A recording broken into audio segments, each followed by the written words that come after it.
It all started innocently enough, as most unsettling things do. I was 27, a bit socially awkward and perpetually hopeful about finding someone. A mutual friend had set me up with a woman named Sarah. She was bright, witty, and had a laugh that could disarm a bank robber. Our first few dates were textbook perfect: coffee, a movie, dinner at a slightly too fancy Italian place where I spilled red wine on my shirt. Despite my clumsiness, she seemed genuinely amused, which I took as a good sign. By our fourth date, I felt like we were really hitting our stride. We'd spent the afternoon at a local flea market, sifting through forgotten treasures and making up absurd backstories for chipped porcelain dolls. The sun was beginning to dip below the horizon, painting the sky in fiery oranges and purples, when Sarah suggested something spontaneous. "Hey," she said, nudging my arm, "there's this old place not far from here, an abandoned house. I used to dare my friends to go inside when we were kids, want to relive some childhood thrills." My immediate thought was, absolutely not. I wasn't the adventurous type. My thrills usually involved finding a new show to binge watch. But then I looked at her, her eyes sparkling with anticipation, and something in me shifted.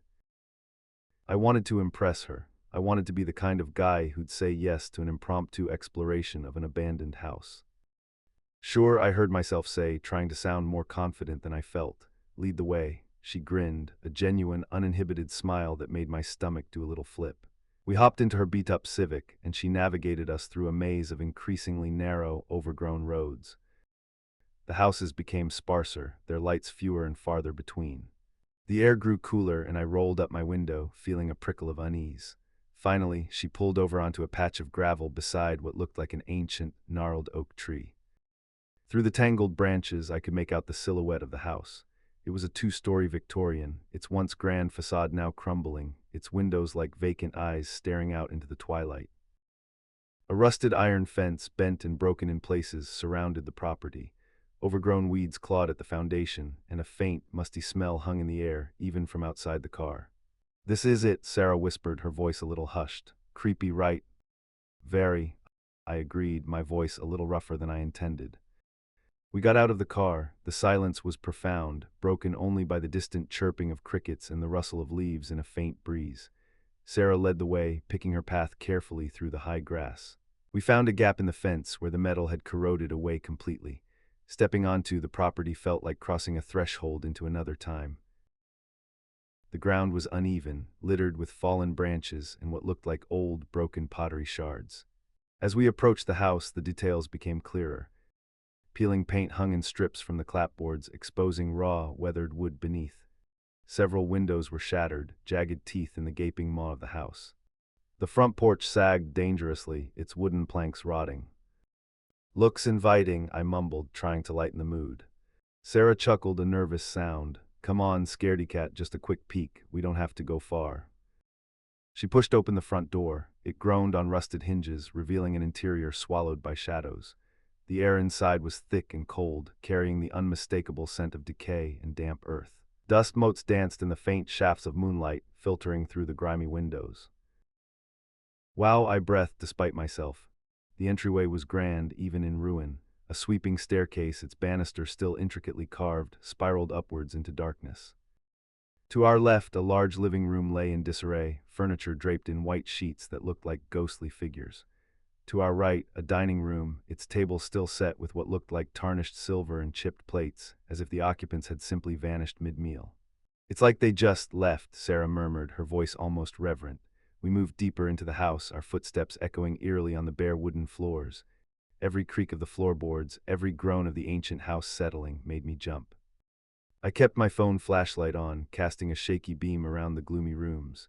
In the kitchen, cracked porcelain sinks sat beneath cobweb-draped windows. A faint outline on the wall showed where a calendar had once hung. "Do you think anyone still owns this place?" I asked, trying to sound casual, but my eyes darted nervously around the shadowy corners. "No idea," Sarah replied. "I heard it was abandoned decades ago. Some kind of tragedy, I think, but no one ever really talks about it." We explored for another 10 minutes, maybe 15. My initial apprehension was slowly replaced by a strange sense of fascination. It was like stepping into a forgotten dream, a snapshot of lives long past. We found an old piano in what must have been a parlor, its keys yellowed and silent. In a bedroom upstairs, a dusty rocking horse stood sentinel in the corner, its painted eyes staring blankly. Just as I was starting to feel a bit more comfortable, a strange sound broke the silence. It was faint at first, a muffled thump from somewhere deeper in the house. Sarah and I froze, looking at each other. "Did you hear that?" she whispered. I nodded, my heart starting to pound. Sounded like upstairs. Another thump, louder this time. It wasn't the house settling. It was too distinct, too deliberate. It sounded like something heavy being moved. "Maybe it's an animal," Sarah suggested, but her voice lacked conviction. My hand instinctively went to my pocket, gripping my phone tightly. "Maybe we should go," I said, my voice low. She hesitated, her eyes wide, then surprisingly she nodded. "Yeah, good idea." We turned to leave, retracing our steps through the decaying grandeur. The silence now felt oppressive, every shadow holding a potential threat. We were halfway down the main staircase when we heard it again. Not a thump this time, but a faint, high-pitched scratching sound coming from directly above us. It was the sound of fingernails on wood, or perhaps something sharp scraping against a floorboard. It was insistent, rhythmic, and it was moving towards the top of the stairs. Panic, cold and sharp, pierced through my fleeting fascination. "Run," I hissed, grabbing Sarah's arm. We bolted down the remaining stairs, stumbling over forgotten debris, our feet pounding on the dusty floorboards. The front door was still ajar, a beacon of hope. I pushed it open wider, practically tearing it from its hinges, and we burst out into the cool night air. We didn't stop running until we reached Sarah's car. I fumbled with the lock, my hands shaking so badly I could barely get the key in the ignition. Sarah was breathing heavily beside me, her chest heaving. We peeled out of there, gravel spitting from the tires as she floored it, not looking back. We drove in silence for a long time, the tension thick between us, the only sound our ragged breaths. Eventually, Sarah pulled over onto a quiet, well-lit street. She turned off the engine, and the sudden quiet was almost as jarring as the sounds from the house. What was that?" I finally managed to croak. Sarah turned to me, her face pale in the dim glow of the dashboard lights. Her eyes were still wide, but a strange, unreadable expression had settled over them. I don't know," she whispered. "I've never heard anything like it." We talked for another hour, trying to rationalize it, to explain away the sounds. An animal, a squatter, the house settling, but none of it felt right. The scratching, the methodical thumping, it had sounded too deliberate, too present.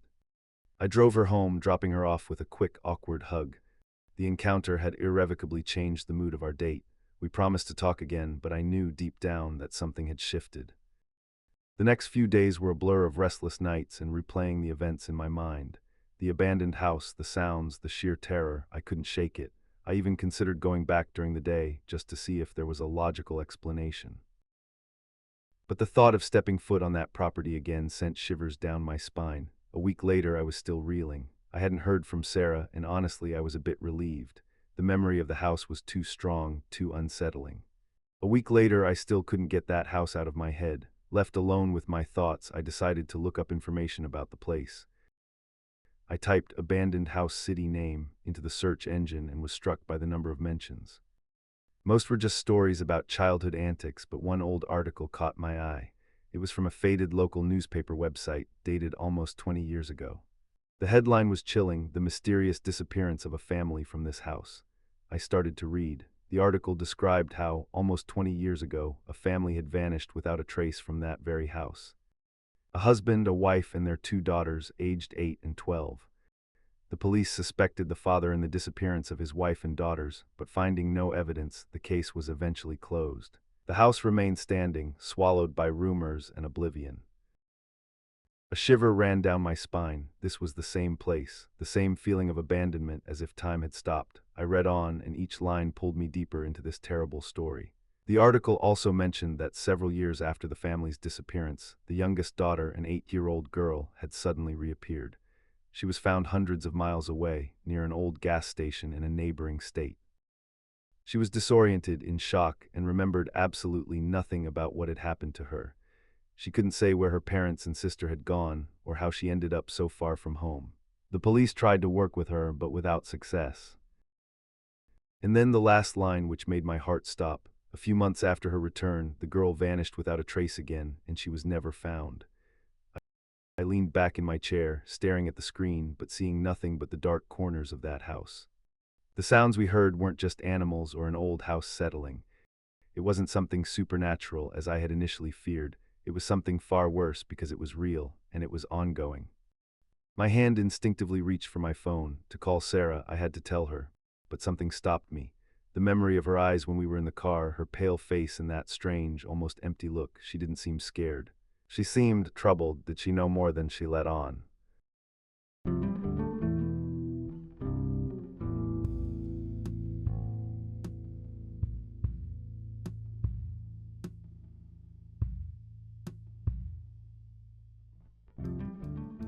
I'm not one to get freaked out easily. I don't believe in ghosts, demons, or any of that.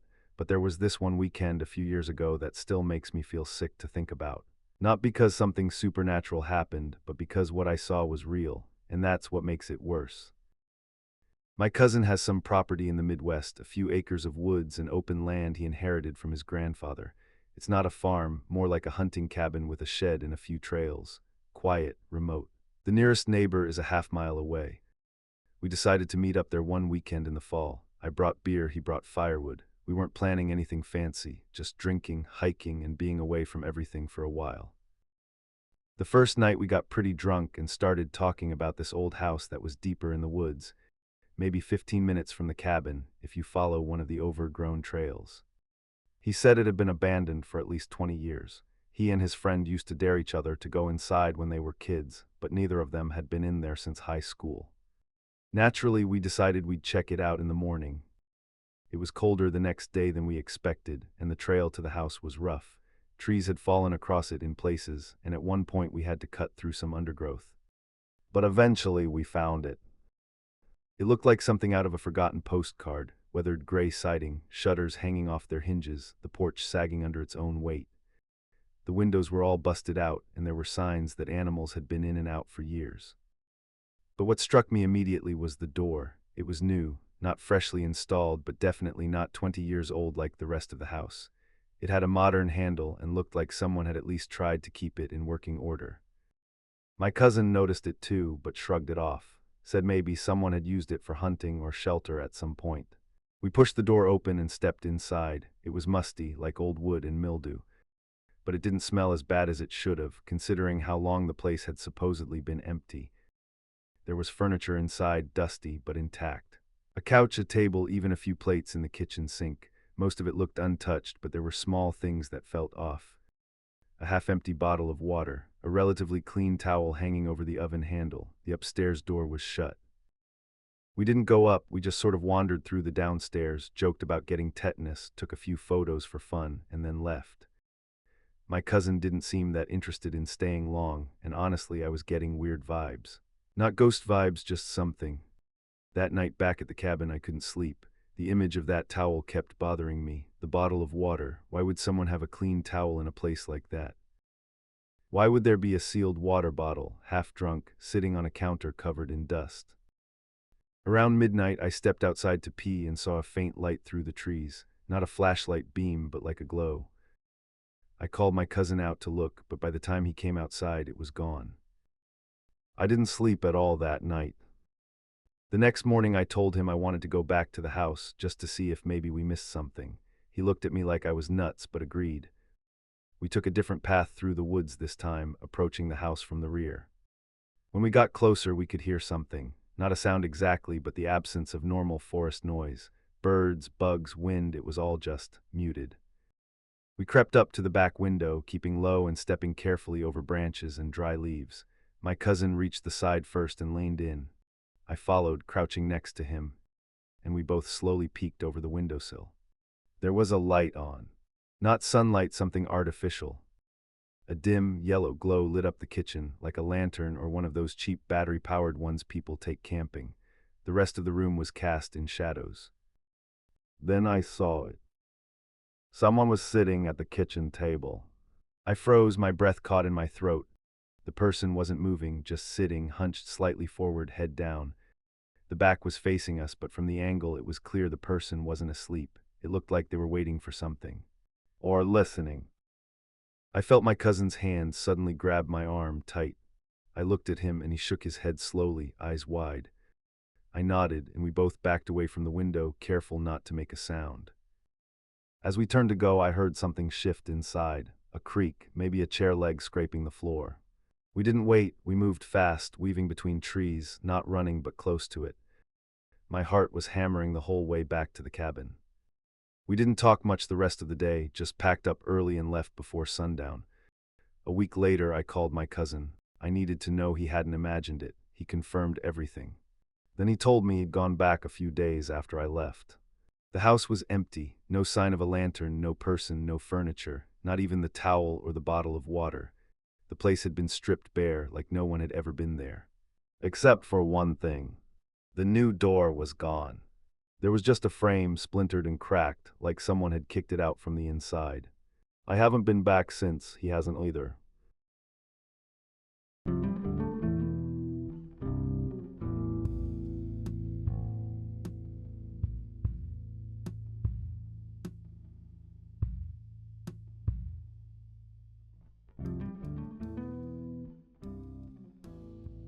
It was a sweltering August afternoon when I finally caved to the whispers. Not the ghostly kind, not yet anyway, but the persistent murmur of online forums and local legends about the Blackwood Manor.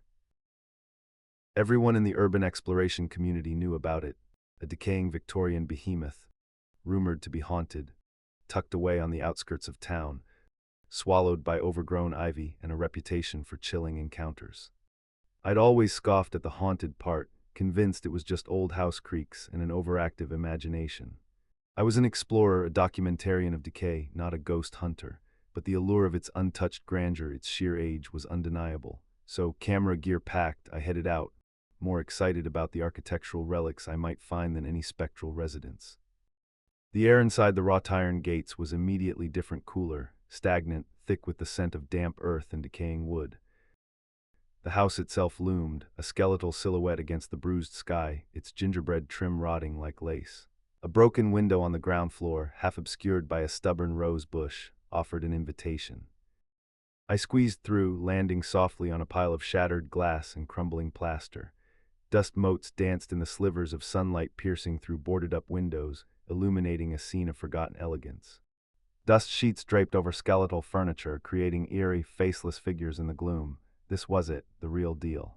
I started filming, the familiar weight of my camera a comfort in the oppressive silence. Each creak of the floorboards under my boots, each rustle of a curtain, was amplified in the stillness. I moved from the grand foyer, where a broken chandelier lay in glittering shards, to what must have been the ballroom, a vast, echoing space with peeling wallpaper that depicted faded pastoral scenes. It was in the drawing room, a smaller, more intimate space littered with overturned teacups and a grand piano missing most of its keys, that I first heard it. Faint, a murmur like a distant crowd just beyond the reach of comprehension. It was too soft to make out words, just a low, continuous hum of voices, a cacophony of hushed tones. I paused, tilting my head, convinced it was just the wind playing tricks in the old chimneys, or maybe my own blood rushing in my ears. I continued filming, panning slowly, trying to capture the eerie beauty of the decay.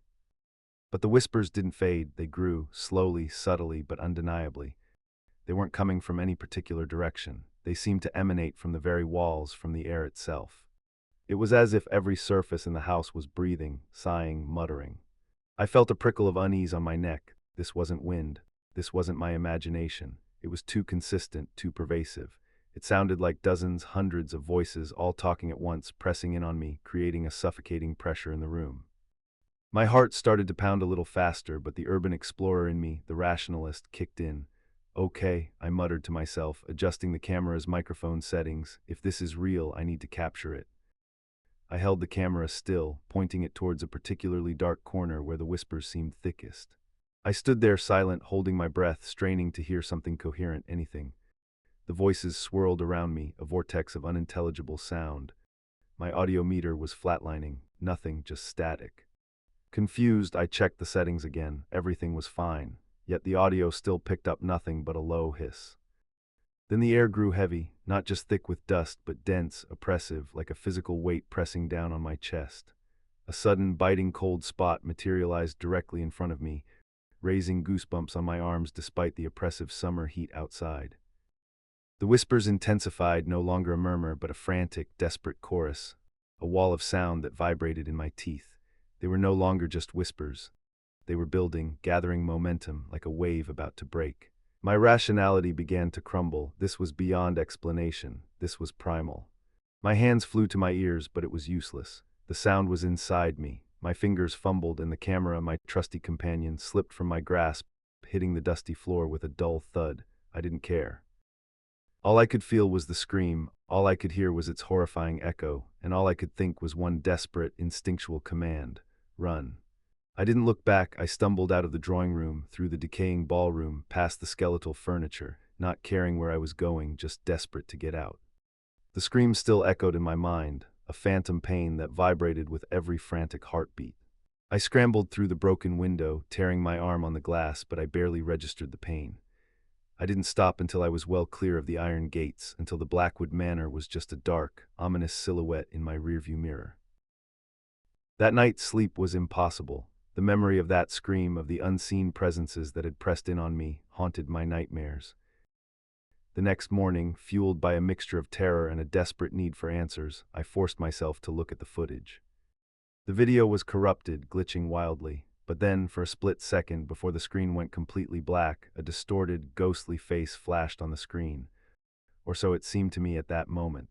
The Blackwood Manor wasn't just an abandoned house, it was a prison, a place where tormented souls were trapped, their cries echoing endlessly.